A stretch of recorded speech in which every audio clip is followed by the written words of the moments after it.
What are you saying now, euro dollar?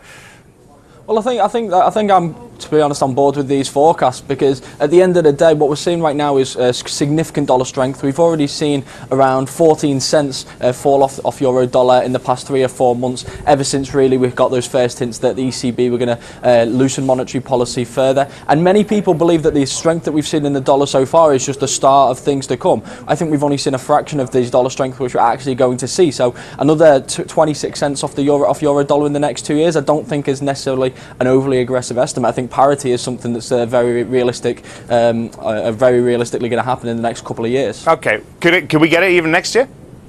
Maybe next year, maybe a little bit too soon. It all depends on what we get in reaction to that first rate hike, which I think will come a little bit earlier than people are expecting, maybe around March, April time. And if we can break below maybe 115 with that first rate hike, we could probably get a couple more rate hikes towards the end of the year from the Federal Reserve, which could maybe bring it down towards 110, 105. I think parity at the end of next year is maybe just getting a bit ahead of ourselves. All right, I want to talk about the US and the Fed. I know you talked about this in your morning meeting this morning, the minutes later on. How is the inflation story? I mentioned it at the top there, the inflation story playing out. Could it delay a Fed rate hike?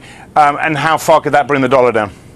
I think it could delay a Fed rate hike. I think what we've got to be looking at right now is there's a whole range of indicators. We're not just looking at inflation anymore. We're not just looking at jobs. There's a whole range of economic indicators which the Fed are looking at. So I think it's almost we're getting stuck in the past if we're just looking at the same two. But when you're talking about inflation, it is obviously one of the key things that the Federal Reserve looks at. And if we do start to see things weighing on inflation, as we've seen in other areas of the world, then of course this could delay the first rate hike, and that could weigh a little bit on the dollar. But personally, I think all the other economic indicators are maybe going to have to drive the Fed to still hike interest rates, maybe early on in the second quarter of 2015. All right, finishing up with where we started, these no confidence votes in France and in Greece and Italy. We've got the French Central Bank coming out with its GDP forecast later. We had the IMF. We heard Olivier Blanchard.